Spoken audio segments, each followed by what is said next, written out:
欢迎电视机前的观众朋友走进天津卫视的大型情感节目《爱情保卫战》。本节目由中国广电天津公司独家冠名播出。看电视享5季，选中国广电。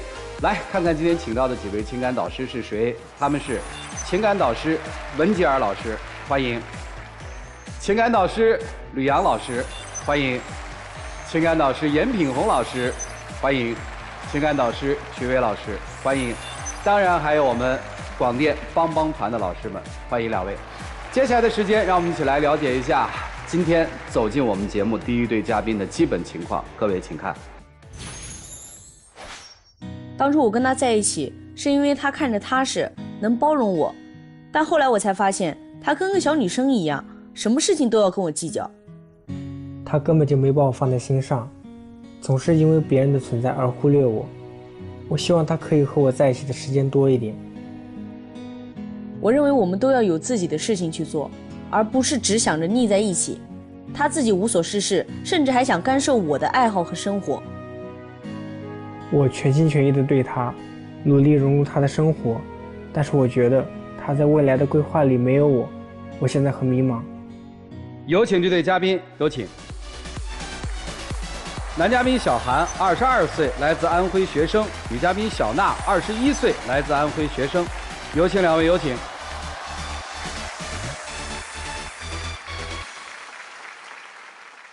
哎，你觉得他帅吗？刚开始看着还挺帅的，现在时间久了感觉就那样吧。哦，日久生厌了，是这意思吗？还是他先搭讪我的嘛？什么情况？回忆一下。去年的7夕一个聚会的时候，然后我们当时坐在一桌嘛，我们俩就有点看对眼了，然后他来主动找我搭讪，然后我们俩就微信就加上了。当天一眼看中，到了今天来是因为我看也是因为这个事儿哈。对，就看到男生你就怦怦心动是吧？没有，就是之前我们感情其实状况一直很好，一直处于热恋期。然后不知道到了哪个阶段的时候，我就觉得他变得特别的敏感、小心眼儿，时间长了我觉得很累这样子。哦，姑娘累了，你怎么了？怎么那么敏感？就比如说他去理发店理发，别的女孩子去理发店理发不都是为了自己变得更好看一点吗？但他不是呀。他首先进理发店，先让理发师站一排，看哪个长得最帅的去剪。我当时是想着，我说我既然花这个钱去剪头发，对吧？那我得找一个性价比最高的，对吧？我找一个长得帅、看着顺眼的就是理发店的性价比一般是怎么比出来的？你给我们比一下。首先，我觉得Tony老师技术水平应该都差不多啊。然后我这能剪头发，我看着顺眼一点、帅一点，那我心情不好吗？明白了，剪得好，长得帅。像曲总这样是吧？对，我当时还在旁边呢，他就看上那个长得帅的那个。什么看上？当时是那个理发师，他跟我讲话，我们聊聊天啥的。那人家跟我讲话，我不能不理他吧？那不礼貌啊！那人家是在跟你客套呀，客套2句，你追人家问，我在旁边呢，那不知道还以为那给你剪头发是你男朋友呢。这个小心眼了，小心眼了啊！而且还不止这一件事情，还有哈。之前我比较喜欢打羽毛球。哦，好。然后我刚学球的时候，我想找个教练。然后教练分不分性价比什么的？也有点。也有哈。挑一个就是这个身材好一点，然后帅一点的那个。你看一样的问题嘛，这还是一样的。我跟他讲过我比较不舒服的点，他还是就这么做。我又不是说跟人家干啥，我们又没说到后面，哎，我们发个微信，我们出来约个饭啥的啊，也没有说什么。这些都没有是吧？没有，对吧？那你是吃醋了是吧？对，我就是心里不舒服啊。你是觉得他们比你帅不舒服，还是你女朋友喜欢帅的你不舒服？人家都说情人眼里出西施嘛，在我眼里应该是我是他心目中最帅的那个。对。那为什么要他去找别的更帅的呢？他就是对自己不够自信，内心不够强大。我既然当初我选你了，那说明就我认定你了，那我又没有跟人家做什么出格的事情，他就是小心眼。那她是你心目当中最美的那个女的？她肯定是我心目中最美的那个呀。确定哈？确定啊，因为我就谈过她是一个初恋，她是我的初恋。难怪你看人家小心翼翼的呵护这份情感。还有别的事儿吗？然后他就是因为我学球嘛，那我后面球技我肯定也有长进啊。长进之后我就进了我们学校那个社团。这还是个连续剧。对呀，进了社团之后，那羽毛球社嘛，那肯定是男多女少，男生有10几个吧，那女生就少一点。就3、4个这样子。有时候我就打混双什么的，学长带打球。那有时候我也带他去啊。哎呦，看到我们打球就不高兴了，因为有时候有什么好打一个好球啊，我们可能会这个击个掌、碰个拳什么的。哪止击掌碰拳啊？有时候下场还帮人家捏肩呢，我还在旁边呢。给谁捏肩？就比如说他队友打得好，他给他捏捏肩怎样的，我就很。哎呀，这个心都碎了吧，孩子？我在旁边站着，我都不知道该怎么讲了。我们那都是朋友，都哥们儿关系。他们平常私底下就是有时候还叫我娜姐什么的，我们都是那他们给娜姐捏肩吗？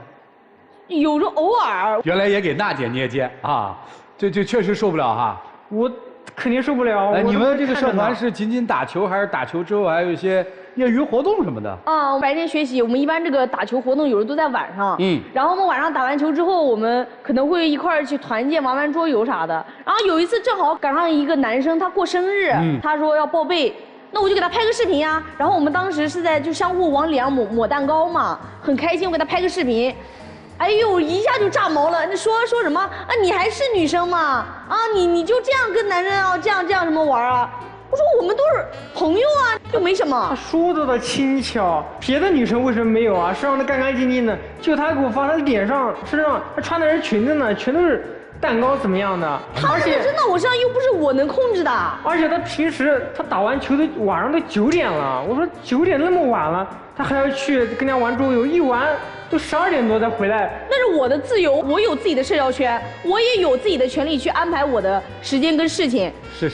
那为什么我也有自己的圈子呀？我平时除了学习以外，我跟我朋友去打台球干什么的？对呀，那我也没有不允许你去做这件事情啊。我今天晚上的时候就来陪你，我也希望你晚上来陪我呀。对，他还特别离谱，你知道吗？他给我下了个规矩，晚上9点钟之后你不准出去了，就跟我待在一起，剩下的时间都是我们这个甜蜜幸福的时间了。那我也不是为了你的安全着想吗？9点钟之后外面多危险啊！一个女孩子家的，有道理啊。我就觉得他特别束缚我，让我觉得没有自由感，就是而且我打球又不是我天天都搞这么晚，我这一个星期2、3天这样的。所以姑娘谈恋爱干嘛呢？你要一个人单身，你愿意怎么玩怎么玩，没人管你啊。不是啊，那我有时候玩这么晚，有人关心我，我心里还是温暖的。哦，既要又要还要。我只是希望他能够理解我。哦，还要理解吗？你看，喜不喜欢？喜欢肯定喜欢呀。平常对你好不好？还好，好。到底是还好还是好？是好，但是我觉得太过了，有点就是他没有跟做什么事儿让你觉得太过？我自己本身性格就是大大咧咧的，有时候他很煞风景，你知道吧？就我会喜欢夸他，说宝宝你长得真帅，我说我们以后要生小孩肯定很像你啊。哎呀，我的妈呀！然后我还说，我说你是我见过所有男生当中，哎呀，感觉最好的。我说跟你在一起很温暖，很开心。那我觉得这个时候我们对吧？哎，拥抱一下，哎呀，再亲一下，那多浪漫，多温馨啊！他这个时候他会说这个，他会说你跟你前男友是不是也这么说过啊？什么？不是，你就回答他没有前男友，全网无前任，我只爱你，只有你。这个说明文老师的男朋友也有这个毛病，答得多好。为什么问这个问题？我当时就是因为什么呢？因为我初恋就是他呀，我也不懂他这些为什么就突然讲这些，我也挺莫名其妙的。他而且说的就很熟练，知道吗？我就在想，你前面你都谈过恋爱了，我是你第一个，你是不是跟前面的男生都这么讲过？我觉得我就这么说，我觉得也没有什么问题。还没问题呢，这个事情我跟他讲过之后，我说你不要老这样猜干嘛的，他就是控制不住自己。然后有一次骑车的时候也是的，我经常骑我的电瓶车去接他干啥的，他也老是问什么啊，你前男友是不是也坐过你这个后面，坐过你这副驾呀？那别的都是男生去骑车去接女生，你看你天天骑个车来接我，那你为啥不骑车接他呢？因为他喜欢骑车，我不喜欢骑车。对啊，我性格就是这样的，我喜欢这个方向盘在自己手里的感觉。看出来了。他那个说的都好像我对他都没有感情，全都是技巧。那我对你真的一点感情没有吗？不是，你有还是没有？有啊。你是怎么表达出来对他有感情的呢？甜言蜜语，我们平常也待在一块儿。哎，你们俩这个性格有点搞反了哈。你看啊，约会这么听起来，女生比较主动。女生说我要把方向盘掌握在自己的手里面，好像这段情感的主轴关系是握在女生手里的，是吧？然后女生有大把的社交，好像男生这么听起来也没什么社交，是吧？对。未来是打算做一个主内的男人，是不是？他是想让我做主内的。嗯。这个事情是我有规划，我跟他提的意见。哦，说说你的规划，你看看。但是他不同意。啊，你啥规划？他其实性格有点柔弱。就之前我们坐那个长途汽车陪我出差那时候，我中途想上厕所，然后我让他去帮我跟司机说一声，那怎么搞都磨磨唧唧就不去，最后还是我自己去的。啊。还有什么？我们去那个驾校去学车，教练好像就针对我似的，然后一直说我脑子不好。那我这个性子，我听着我心里能快活吗？受不了，对。但我想着我男朋友在我旁边，我男朋友肯定要帮我讲两句啊，什么都不讲。但其实我对他了解也能接受啊。然后我就跟他未来这个规划，我们就说了，我跟他说规划，我们听听未来。我说我这个性格，我主外，你主内，因为我觉得我们性格也挺互补的。平常我有时候，这个周一到周五是学习，周末我也经常出去兼职，然后我就给他就租了个小房子。我是想让他练练家务啊，做做菜什么，练习练习。如果他达标了，我到后面我就去跟他合租。结果他干2个月他不干了。然后他跟我赌气，你知道吧？他还自己出去找兼职，去跑外卖干啥的。我觉得没必要啊，他就是在跟我置气。那我觉得你能去外面打拼干嘛？我觉得我也挺年轻的呀。而且我朋友说了，我这灶台转的男人，都有一天会被别的男人取代的。自己都没有什么主见，你就听你朋友这样讲。是，他负责貌美如花，你负责挣钱养家。对，这话可不能谢啊。我觉得我干得还不错，虽然我说现在有点社恐之类的，但我觉得。后面的话，我练着，我也可以像他一样，不是这么害羞这样。那你讲一个家庭，你总有一个人对吧？得多兼顾点家里啊。不是，这跟家庭还离得比较远吗，姑娘？之前去他家里，其实我不是很想去，因为我也觉得确实还没有稳定。但是端午节的时候，他叫我去，我还是去了。去了吗？去了。后面你知道他妈妈跟我说让我以后每个月都到他家去一次。然后我当时心想，我说这是干啥？我说这才哪到哪？但我妈妈当时不就是客套嘛，就是讲意思你平时没事来家里玩玩做客。但我妈妈当时还以为是怠慢她了，直接就给我妈妈拒绝了。然后呢，我妈特意回房间去给她包了个2000块钱的红包。搞得我很尴尬。你说这红包我咋收啊？因为我觉得是我们俩谈恋爱，这都说祸不及家人，对吧？祸不及，你们俩谈恋爱是祸是吧？不是啊，你说从那个校园到婚姻，你说10对里面哪可有1、2对吧？那你为什么对我们的爱情这么没有自信呢？不是这么想的，我只是我们看现实，它就是这样子的。我说我们俩谈恋爱，又不是说跟你妈妈在一块谈。但我就觉得他没有把我放他未来的规划里面。你看，他就恋爱脑，都说什么男生来哄女生啊，都是我哄他了都。现在都是你哄他哈。这有时候好多人哄他，我就不想哄，我说你自己好吧。你女朋友会关心你吗？她关心我倒是有，但是她也很倔很犟的感觉，就是她明知道我就是因为那个事情生气了，她就一直就不睬我，我也不理她。那不然呢？就哪怕他给我一个台阶下，我们不说要有心有灵犀吧，我觉得你看到我是这样子的，你就应该要给我个解释，我觉得也是好的呀。我平时也会给他道歉，怎么样？什么检讨我也没少写，都是我给他道歉。你写检讨啊？对，我有时候特意给他写检讨。有一些小事，我觉得我气不过，我就总觉得他必须得有惩罚，他下次才不会这么做。然后我就让他写。我看他很生气的感觉，然后我说我写个检讨，这样我显得我真诚一点。但我觉得我可以这么做，他就哪怕给我个台阶下，我道歉也好怎么样，我都可以。但他就不这么做。我越看他这样，我就越不道歉。我就看我不道歉，我看今天到底谁道歉。最后一般谁道歉？他道歉。他每次有时候就算我就是他做错了，后面搞着变成我跟他道歉去了。问你个问题，跟他谈恋爱开心吗？前面开心，后面他越来越，我感觉他不理解我，就变得不开心了。这是初恋对吧？初恋初恋成功率很低，你知道吗？但我也想跟他一直走下去的感觉。你认准他了是吧？是这样哈。是这样的。就这男生对你来说有点弱是吧？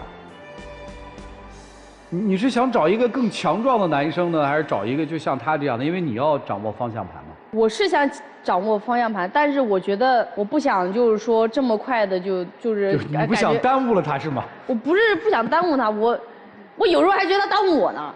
但是我觉得他也，就是我觉得首先我跟他在一起，我是觉得他首先他为人正直，很善良，这是我喜欢的点啊。但是有时候不喜欢的点呢？我不喜欢他，胆小，然后我不喜欢他猜忌我什么的，然后他就是很小女生嘛。啊，对你这个词用的特别好。你们俩今天来干嘛呀？今天来就是我觉得我老跟他讲一些道理什么的，他不听不进去。所以呢，我就想让大家把他给劝动，不是说不是你让大家把他劝成一个男子汉，还是把他劝成一个小男孩？我希望他有时候小男孩一点，但是大部分的时候，我觉得他能够勇敢一点，像个男子汉一样，多给我一些信任啊、包容。他知道我哪里不好，你哪怕就是，我觉得你喜欢一个人就得喜欢一个人的全部。哦，对。那你觉得你哪儿不好呢？我其实有时候脾气是倔了一点，但我人就是这样。懂。接不接受跟他分手？不想分手，我觉得像男人一样的回答。我说不想分手。像男人一样的回答。不想分手啊！好好说。我不想分手。想不想跟他分手？我不想跟他分手。接不接受跟他分手？不接受。能不能主动提出来跟他分手？不能。没出息的，你看，你得说能啊，对吧？如果不合适，当然是能了。调教一下是吧？用你们的话说叫可咸可甜是吧？甜啥？不要他甜。哦，要可咸，是这意思吗？就不要甜了是吧？现在已经齁得慌了是吧？有时候甜一点，他自己看着办吧。不就是说还是需要他切换的对吧？在你说情话的时候，他得跟你一起说情话，对吧？在你需要他大度的时候，他得放任你跟你的这个羽毛球的伙伴，也不是互相按摩啊，不是说是吧？放任吧，就这意思。偶尔吃点小醋可以，你闹人就不能老吃醋，是吧？生气就没必要了。懂了啊！还有别的吗？啊？还有就是在外面能保护你，但是回到家里还能做饭，是吧？是不是这样？要求非常全面，像个男人一样的回答，能做到吗？我试试。你试试，你不能孩子。好吧，老师们，你们看怎么办吧？让我们一起进入丘比特问卷。小娜，你有点像个直男。我性格就比较大大咧咧的，有时候不会想那么多。啊，那我跟你说啊，他就是一个扭扭捏捏的人，你自己能感受到吗？你现在是因为你还是学生嘛，所以你可能会想去说现在谈恋爱开心就好，但是你要用他能够听得懂的话去跟他交流。我从今天整场听下来，我觉得你们两个是听不懂对方说话的。是，我觉得他听不懂我说话，你也听不懂他说话，宝贝儿。你可以做一个快乐的人，但是你不要在情感里面做那个很自我的人。整个今天听下来就是他很幼稚，但是你过分强势。他可能温温柔柔的，他一定有他的优点，但是当一个人的优点变成缺点的时候，你要去想，那除了他的优缺点之外，还有没有你可以仰望他的地方。男女关系当中，你一定要去喜欢这个男人，你要去仰望他，他一定要有你觉得很厉害，你很钦佩，你能够一直为他付出，你甘之如饴的那个部分。你要去想一想，他身上有没有这种闪光点是吸引你的。我整场听下来，我觉得你别的问题都不大，但是他母亲去对你表示友好，你让他母亲下不来台，这个事情我觉得是不对的。那第二个问题是，你们两个我只能说是短暂时间的合适，是不建议你们长则的。他本身是一个有一点拖泥带水和不会去说不，他也不敢说不的人，这是他自己的性格和原生家庭，他的成长环境决定的。那你明知道他是一个这样的人，而且如果有一天你觉得这个人我不想跟他在一起了的话，你一定要勇敢大方的说出来这个事情。可是他有时候舍不得的态度，搞得我也就有些动摇了。所以你们就摇摇摆摆到这儿来了呀。你们只有两个心智达到一定的水平线的时候，你们才会是一个成年人之间的对话。在这一段感情里面，更多的你身为一个男性，你没有去给他情感上的支撑，你没有给他能力上的支撑，责任上的支撑。你现在说的所有的事情，你做的所有的事情都是你想你要。弟弟，我想问你，你凭什么想，凭什么要？在一个女生你觉得她比你强的时候，难道你要一直用这种你不要离开我，我求求你，你别走，好爹份儿啊，学会吸引，而不是学会去强制别人给你想要的爱情。你也是一样，你现在所有一切看似你在高位的一些行为，其实只是因为他离不开你。如果他今天要离开你，他不喜欢你了，你所有的这一切的行为，在我眼里看来是胡作非为，妹妹。当你还有观众的时候，请你做一个好的演员。说完了。我觉得在今天这个舞台上，2个人站在这里，女孩子抢了99%的光芒。你知道为什么会让很多人觉得你有魅力吗？是因为你有底气，你可以在生活当中，就像你说的，方向盘掌握在自己手里的时候，你可以自由自在的去做你自己。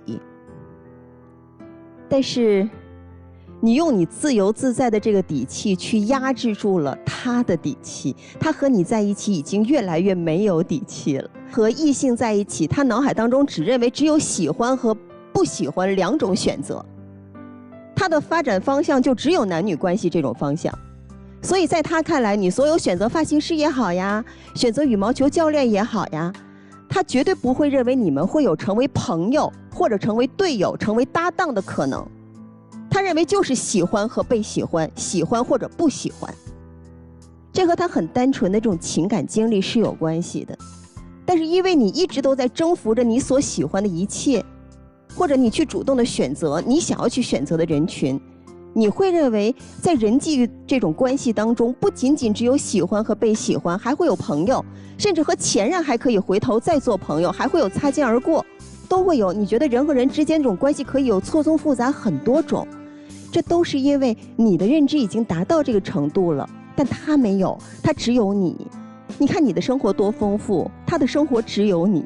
先给女孩子忠告，我觉得一定要明白一个道理，好的爱情、幸福的爱情不一定是互补的，相似的幸福度会更高。所以如果你还想往下走，把它试着带入到你的生活圈里，和你成为更相似的人。还有男孩子，我要给你的一句忠告就是，往往看起来大大咧咧的人，其实他不会越格的，他往往内心的自律度会更高，他往往会选择就是我大大方方做自己，但是我同时还和规则和平相处。你要在这一点上对他有一个起码的认识，这就是我给2位的建议。我觉得你俩在现阶段还挺合适的，男生没有谈过恋爱，喜欢这种勇于冲在前面的呀，阳光明媚的呀，对吧？掌握着你们那自行车方向盘的这样一个姑娘，你看为什么你带着你女朋友回家，你妈特别满意？你知道为什么吗？我妈说挺喜欢她，但是她跟我说主要不还是看你嘛，她的意思也是让我们谈着试试。你妈妈觉得这个女孩适合你，因为她特别了解你的性格，你确实性格当中主见不够。她看到这个女孩挺有主见的，挺阳光的，挺能长事儿了。你妈觉得你找这么一个姑娘，她放心。实际上呢，你在恋爱当中，你的体会是什么呢？你真的放心吗？我觉得好的爱情没有什么一定什么男的就要阳刚，女的就要阴柔。现在这个时代，大家都在发展，性格也是多元化的，两性相处的方式也是多元化，没有对与错、好与坏。关键是我们在这个爱情当中有没有被滋养，有没有觉得很放松、很愉快。如果真的在这段爱情当中学会了什么，成长了一些，当他希望你能出头，跟司机师傅说我要去上洗手间这件事情，女孩子不太好意思说。你应该为了这个女生真的可以站出去，但你一点也没有成长啊！你这越谈恋爱越往后缩了呢，什么事都交给他去闯，什么事都交给他去做。你想想这段爱情对你来说有成长吗？我觉得没有啊。其实你内心也渴望自己强大啊，他给你租了房子你也不愿意啊，对吧？他说他要养着你，让你干家务，你也觉得哪儿不对呀？不对，要去做呀，要去改变呀。就像他说的，我们生活的节奏是要掌握在自己手里的。我要什么样的生活，我自己得去争取啊。所以我真的不看好你们这段感情，我觉得你在当中不愉悦。如果你真的彻头彻尾像他说的是个恋爱脑，是个愿意跟在女朋友屁股后面的，愿意做家务，将来我们真结婚了，男主内女主外，你也甘之如饴，你还不是吗？对不对？女生其实我不太喜欢你的性格，我觉得女孩子大大咧咧、阳光开朗没问题，但是你太自私了，太没有边界感。什么男生按摩吧，蛋糕涂一脸了，什么在一排理发师当中挑你一个觉得性价比最帅的，我听起来我要是你的家长，我都不好意思。咱就再说爱美之心人皆有之，男朋友站在旁边说我在一群理发师当中要选个最帅的，这是起码的尊重和家教的问题。时代在变化，我们人的边界感始终是一致的吧？我觉得你不够尊重他，也不够自重。活泼开朗外向的姑娘，性格是好的，在这个社会中打拼，我们是有自己的一套的。但是尊重别人与尊重自己，无论是恋爱还是工作当中，这是必须要做到的。既然有了男朋友，既然男朋友第一次谈恋爱，既然男朋友比较文弱的一个性格，他看不惯这些，你还不能改吗？为了他，跟男生主动划清界限，打羽毛球按什么摩啊？啊，你觉得合适吗？他去给一个小姑娘当着你面按摩，给人按肩膀，你舒服吗？己所不欲，勿施于人。咱现在不是这个时候，咱就爱玩，爱和男生打成一片，咱就是假小子性格，你去呀，你别拖着他呀。所以如果不能尊重他，你就放开他。其实每一个人身上都有两面性，就是男人身上有女人阴柔的一面，女人身上呢也有男人阳刚的一面，只是看对待什么样的事物，然后对待什么样的人，我们有不同的表现而已。但这就是我们的性格。所以说，虽然男生长得瘦弱一些，是吧？然后表现出来的可能会，婉约一些，但是我们不能没有力量。真正的力量来自于我们的内心，我们对这段关系，我们对自己有信心，那你的力量就起来了。你现在切切不可能留在家里去充当所谓的主内的那个角色，因为真正能够做到主内的男人，内心是无比强大的。他是对自己笃定，对关系有信心，他才能做到这一点。但现在你明显的就是对他没有信心啊，因为你从他身上你看不到让你踏实的那一点。他能当着你的面跟别的异性边界感不强，能够不尊重你的母亲，这都是你的不安全感产生的由来，这没有问题，这是你们关系出了问题，不是你的性格，不是你的这个人出的问题，听懂没有？女生，我不是不喜欢你的性格，你的性格其实很招异性朋友的喜欢，对吧？因为你很容易跟人距离很近。但如果我是你的男朋友，尤其我在他这个岁数是你的男朋友，我一定做出一个有力量的举动，就是咱俩说再见。你心里没有我谈什么尊重，我之所以不选择你，不是因为你的性格，而是你太自我了。这段感情对我来说是伤害的，我一定会离开。之所以他没有离开，是因为他没有我说的那种力量感，他以为是自己的问题，以为我要阳刚一些，我要男人一些，我要在公交车上说停车我要上厕所，你好像你就会对我专一似的。错了，在我看来你不喜欢这个男生，你现在可能只是他能够接受你的一些负面情绪，甚至于说他能够接受你的霸道，但在一段关系当中一定是公平的平衡的，不是你们这种状态，所以我不太看好你们俩。就这样，我觉得是这样，就是比如你说我的性格就是这样，不代表你就可以任性。我觉得你可能是在他面前是一种炫耀你的情感经历可能要比他丰富，因为他是第一次嘛，情感小白，你会觉得说，哎，我觉得我去炫耀我的一些优势，而且这个。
其实我有时候知道我有很多地方做的不是那么好。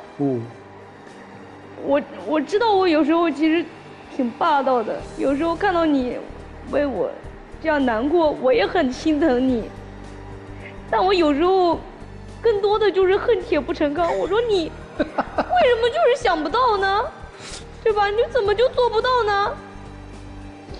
我觉得更多的是因为我喜欢你，我才会这样。我不是说我也，虽然说我表现得很像个男生，但其实我心里也是有小女生的心思的。我也希望很多事情你能够懂，不用我讲。我其实我也觉得我有时候是没有那么强势的，所以我还是希望你能更多的去包容我。谢谢两位，请回。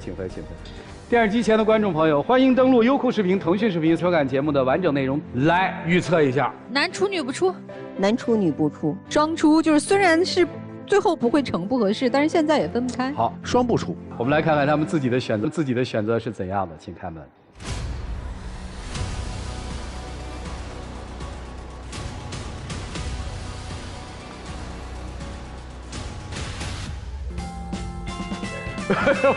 哎呦，秃的哟！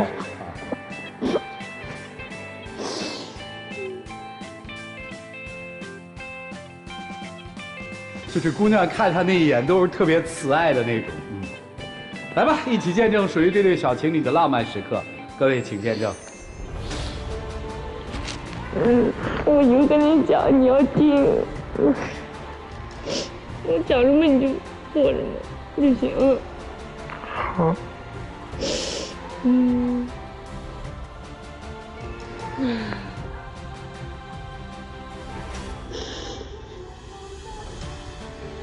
先亮灯。刚才你们俩说什么呢？好像说我说的你要记住，他说好。谁说的？我说的。哦，谢谢两位。谢谢你们，请回。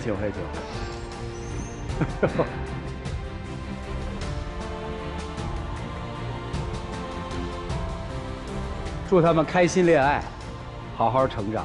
来了解下一对嘉宾的基本情况，请看。我觉得他很有心机，把我当成他升职的跳板，对我的态度和之前相比反差很大，我心里很不平衡。他要求我工作生活两手抓，但是我真的做不到，只要我做的不合他心意，他就和我吵架。他现在对我不用心了，而且还公报私仇，当初的约定也说变就变，我对他很失望。我觉得工作上公私分明，就事论事，生活上他就应该多听听我的意见，而不是高高在上，人怨不尽。有请这对情侣，有请。张先生30岁，来自黑龙江公司职员；张女士28岁，来自黑龙江公司职员。有请两位，有请。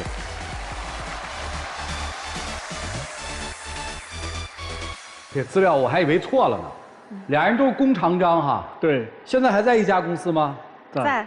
现在谁是领导啊？现在我俩是平级，之前他是我领导。这职场上面怎么能这样呢？你利用职权啊！你这个。他先追我的呀。就是我是觉得我遇到了喜欢的人，我就勇敢的追求一下。男生就应该这样。追了多久？追了2个月，然后在一起2年多，现在。今天为什么来？其实就跟他升任部门领导有关系。就他当了领导以后，我觉得他变了。咋变了？就之前的话，因为我是部门小主管嘛，他在我手底下做事儿。啊。然后后来我们俩在一起之后，我就发现他在利用我俩的恋爱关系，然后就慢慢接触到上层关系了。然后他现在就调到一个新部门了嘛，属于升职了。但他升职之后，就对我的态度前后就简直就是180度的大反转，我就觉得我被利用了。不是的，主持人，我觉得他就是想多了，因为我俩在一起2年多了嘛，热恋期早就过了。我觉得生活就是应该平平淡淡的，然后现在他就是看我跟他是平级了嘛，心里嫉妒我，气不过。我绝对不是出于嫉妒，就是他前后态度，我可以拿生活当中的一些小事儿来说。对，您说小事儿。就他之前跟我出去的话，都主动帮我拎包，然后在家还主动做家务。现在也不拎包了，也不主动做家务了，然后出去跟我吃饭都不跟我同桌，出去也不跟我牵手了。然后最让我觉得生气的一点就是，他现在下班之后不回家，就躲在办公室打游戏。这是不是个事实，先生？是事实，但是事实是事实。对，我的妈呀，这绕口令都来了。我可以解释一下，就是我们吃饭不在一桌，是也是因为那个工作的原因嘛，因为我们那个单位明确规定不让搞办公室恋情嘛，我们就是私底下的，不牵手，我也是怕同事看见。那为什么不给拎包了？不给拎包是我是有的时候给他拎包，但有的时候工作比较忙，没来得及给他拎包，然后他又生气乱发脾气。好，为什么打游戏不回家？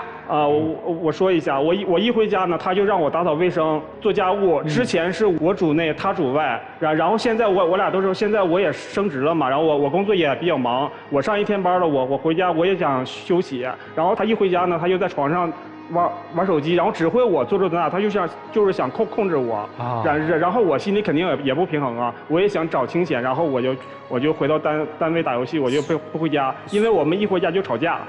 所以他有一个结论是对的，就是你跟他平起平坐之后，你变了，这个结论是对的，对吧？对。但是利用这个结论好像不太正确啊，你这个有证据吗？证据我怎么说呢？就是因为之前他部门的那个女领导其实是我的领导，他也是通过我才跟那个女领导认识的嘛。就这个东西没办法说能说一个确切的证据。我觉得他就是想多了，因为我只是想搞好职场关系嘛，就是在职场上拍领导马屁什么的，给领导端茶送水很正常，我觉得。就是你也承认你拍领导马屁？对，我承认，这叫向上管理啊，向上管理啊。行，那个还有别的事儿吗？因为之前我们2个人工资卡是放到一起的，我管钱嘛，然后呢，他升职之后，他就说2个人的钱要各管各的，然后他就把他自己的工资卡给要走了，然后他还说什么鸡蛋不能放在同一个篮子里，说我不会理财，他这明显就是，这有阴谋败露、准备出逃的那个意思，是吧？把钱准备好，准备跑是吧？主持人先不回家，对不对？阴谋败露了，然后准备出逃。主持人是这样的他不会省钱，他该省的不省，该花的不花。那你为啥那会儿把钱给他管呢？现在你那个时候还不够了解呀。我可以给你举个例子，就是有的时候我们买那个吃的，他总是先把好的放坏了，然后吃坏的。对。他就是这样，然后有一次他那个香蕉嘛，外边都黑了，里边都软了，他非要吃，然后吃坏肚子都去医院，他也不长记性。然后晚上的时候他也不开灯，然后弄得家里黑不隆咚的，跟我说他要省电，还让我用淘米水来那个浇花，他浇的那个花都生虫子了。他是对我抠，我是觉得我把钱放在他手里，我的生活质量下降了，所以我也想这样的。你是准备出逃了吧？不是，你就是准备出逃了，准备好钱就是准备跑路嘛，所以人家说女人的直觉是对的呀，就是这前面我还不觉得咋样，就说到钱这个事儿，太凑巧了，兄弟，一升职就把钱要走了，太凑巧了，说不过去了。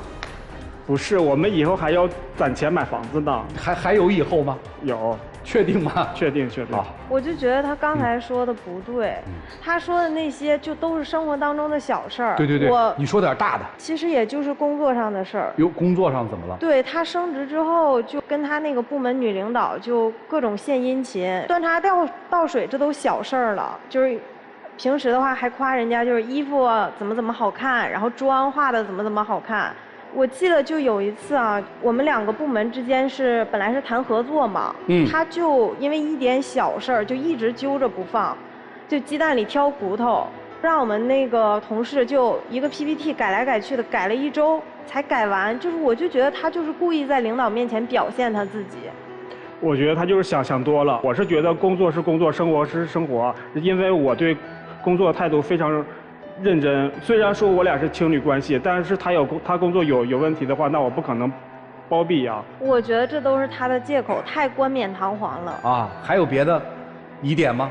他说我对他小气吗？其实不是的，你能看出来，就是他有点胖，对吧？我还特意花钱我给他办了一张健身卡，我就希望他下班之后多锻炼身体，减肥，然后也是能缓解一下工作上的压力。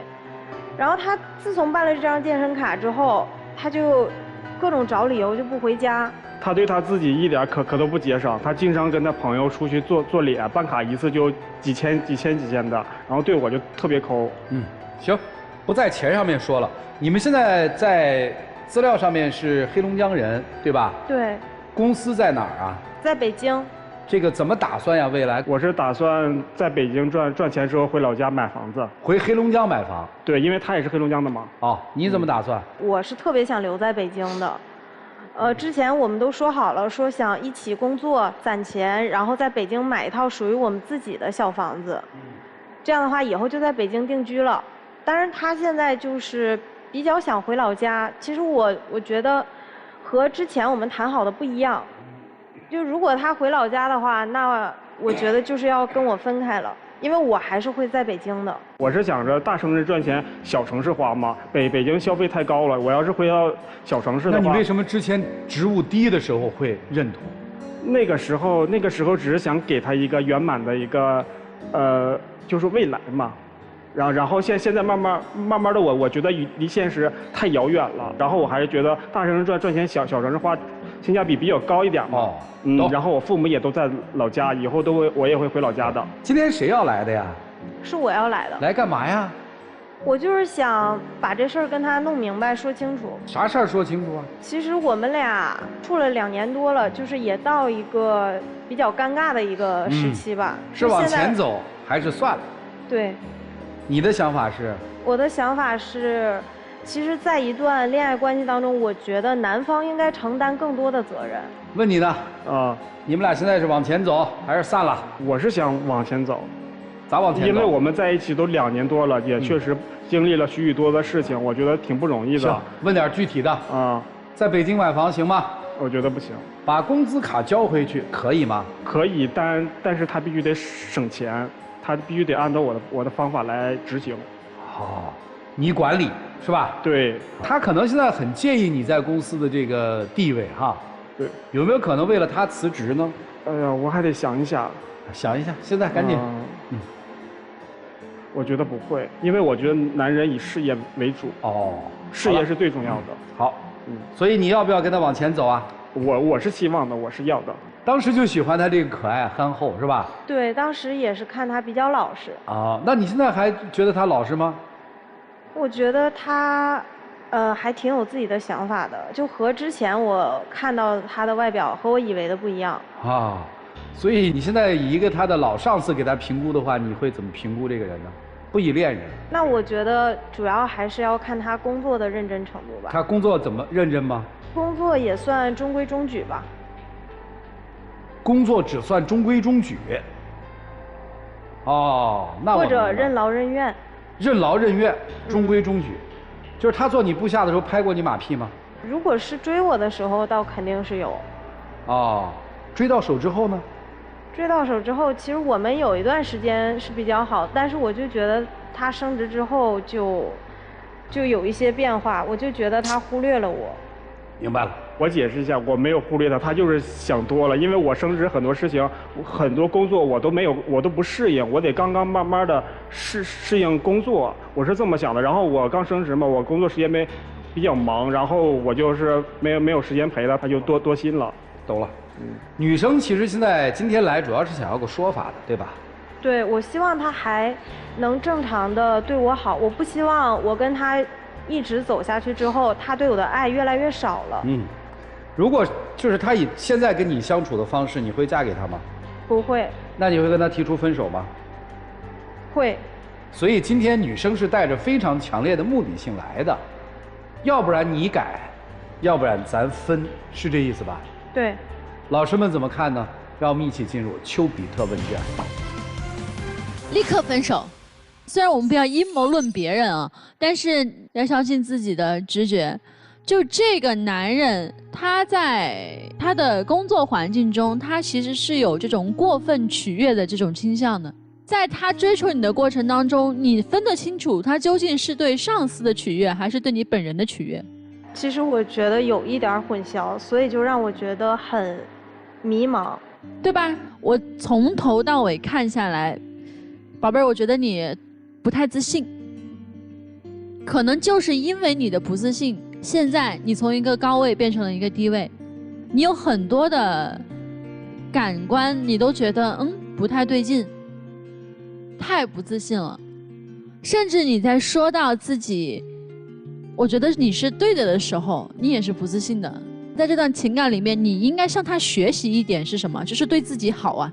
他来你人生中给你上的这一课是让你学会，第一是自信，第二是对自己好。刚刚他在做选择的时候说，哎，我先选事业，他的选择单拎出来说一点毛病都没有，但是加上你，这就是一个巨大的伤害。你也要相信你自己当下的感受。还有一个就是你们两个不合适，趁早拆，因为你现在不拆你会被踹。女生，我特别想问问你啊，你觉得他未来的人生计划里有你吗？我觉得他如果选择回老家的话，那可能你的老家也在那儿啊，有你吗？回到你们共同的老家。我不想回老家。那你认为你有他的原因，就是因为你们是从一个共同的地方走出来的，所以那就是你们将来可以选择的一个地方，是这样吗？对。你回去了，他必定会跟着你走，是这样吗？对。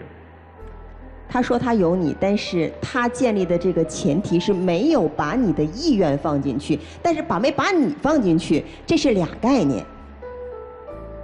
听明白了吧？如果把我带入到他的角色里，我也觉得你变了，而且我觉得你变得会让我觉得特别特别的没有安全感，和以前简直是判若两人，开始质疑你曾经靠近他的这种理由到底是什么。因为你一开始靠近他的时候，我能够得到一个特别清晰的，就是关于亲密关系当中的一个功能，就是亲密关系是用来互利的。你们两个人都在这种亲密关系当中达到了自己想要获得的那份利。你的那个利到底是什么？是得到一个亲密爱人吗？貌似没有那么简单，因为你们还有一个交叉是在职场。但是现在呢，你们之间的互利是什么呢？你带给他什么呢？我可以给他一个家呀。你呢？我可以给他足够的安全感。你有安全感吗？我觉得没有。你觉得他能给你一个家吗？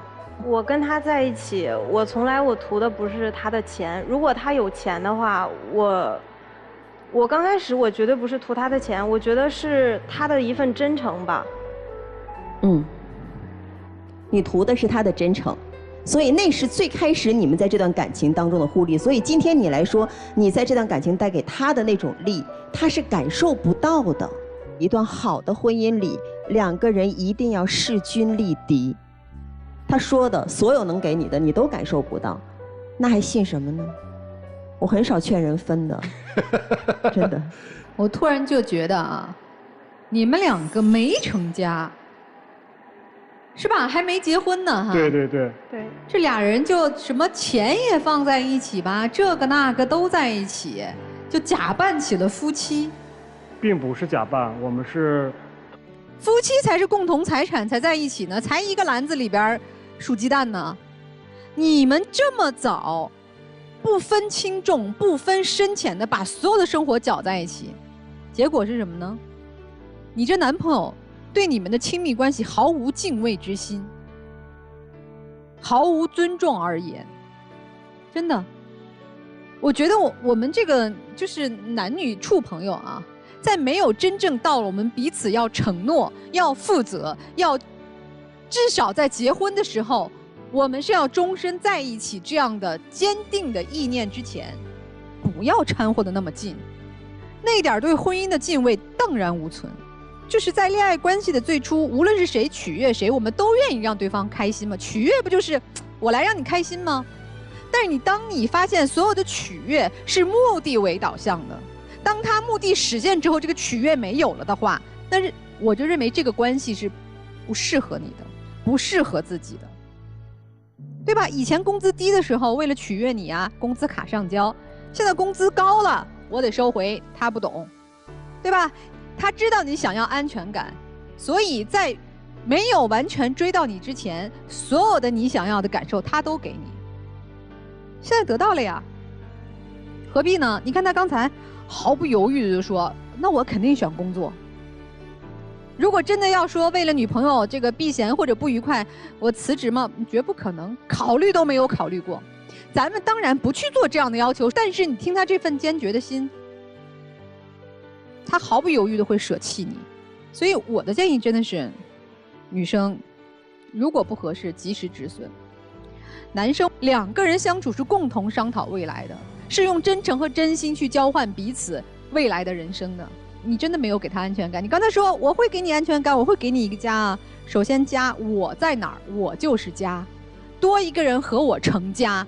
你不是没他你就没家了，你知道吗？你自己心就是自己的家。我劝你，如果你真想和这个女生在一起，你重新把她的需求放在你生活的第一位，看看能不能做到为她的需求去规划你们的人生。做不到，你们就彼此取悦了一阵子也就算了。谢谢。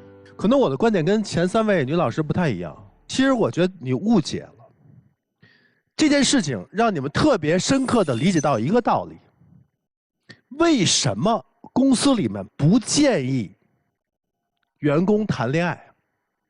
我经历过很多大的企业，都有这样的规定。为什么？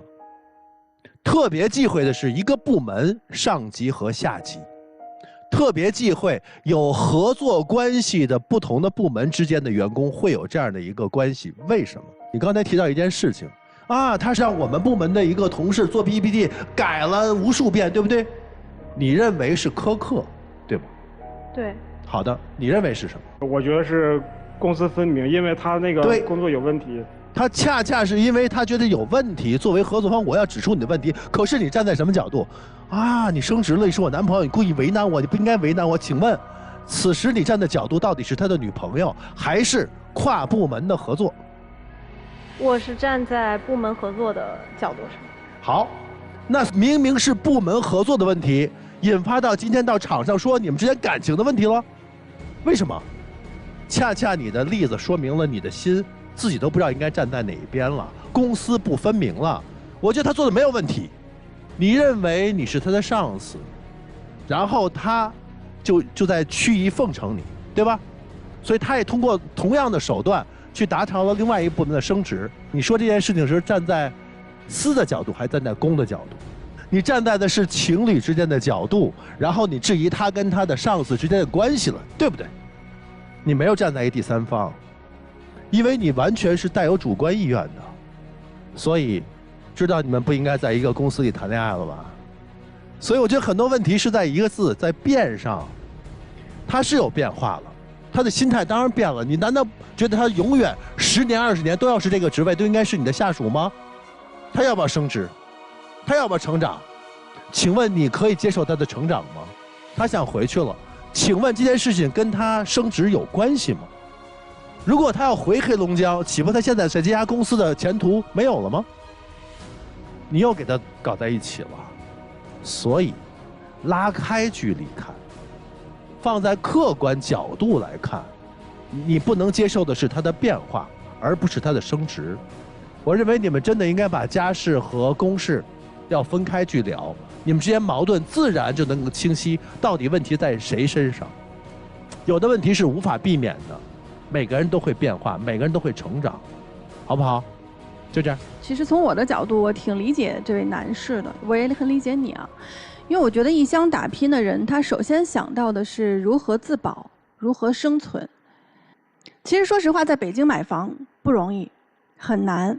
你清醒地认识到这一点了，你有你自己的计划。姑娘，我想说，他未必说他的未来的计划里没有你，但要看你表现如何。因为他不会为了你停止他的脚步。所以我觉得，如果目标不一致，那不如就好好的说再见。在我看来，那就是恋爱进入到了一个新的阶段之后呈现出的一种平静的状态，只是因为你有一个巨大的心理落差，这个砸下来之后有点接受不了了。当然他有没有变，他肯定是变了，他很多2年前的承诺他在变化。我们客观评价他，其实是个挺有上进心的男人，爱还爱啊，但是在本质和骨子里面，你刚刚认识的那个老张不是一个真实的老张，今天你认识的才是真实的老张，对吧？老张，对，老张的真实就在于，我是伺候不了女人的，我没有对女人那么的关心、体贴和呵护，对吧？这是老张的本质嘛。老张本质里面可能还有那个东北的那点大男子主义呢，是吧，老张？对。老张子压根儿在心里面也没有被你拿下的服服帖帖，只是那个阶段嘛，能屈能伸。老张，就是在恋爱关系里面，你这样就有点不厚道了。其他的关系，我觉得每个人的价值观可以自己去想，但是你在爱情当中这样，多少让人觉得有点不厚道。其他倒也没啥。让我们一起进入会生活选广电真情60秒。我希望你在工作上能理解我，然后以后的计划里能够跟我一起回老家。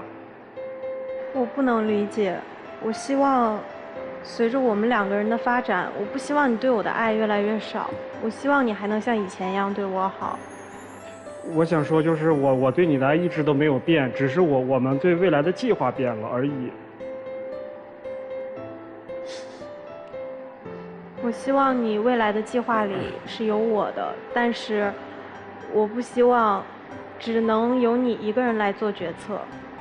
就是我的计划里也有你，只不过我们的想法不一样。就像之前我说的，在北京买房，当我真正要实现起来的时候，我发现特别难。咱们还不如在老家呢，大城市赚钱，小城市花，而且咱俩都是老乡，然后咱俩父母都在老家，我觉得这样起来更好。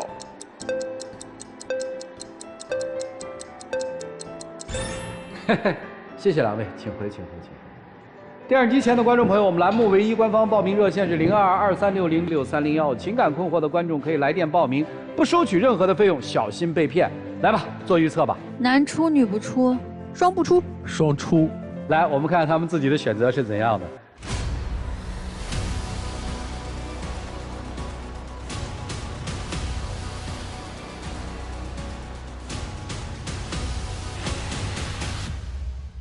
你有什么对他说的吗？我想说，就是我们一开始的初心是不变的，然后我现在对他的态度，就是我对他的态度一直从来都没有变过，只不过就是北京买房这个事儿，就是他就是因为这个事儿，他一直想在北京买房，然后我就觉得，哎呀，我实现太难了，我说真的，我给不了他一个北京的房子。那你干嘛出来呀？我以为他会出来呀。我再给你一个选择，你可以从这儿走，你可以退回去，你自己选。啊，退回去还是从这儿走？从前面走。好，谢谢您，请回。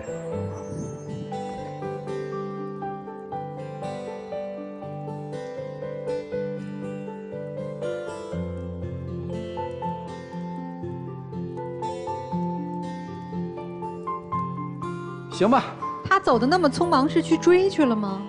问我呀？问老张啊？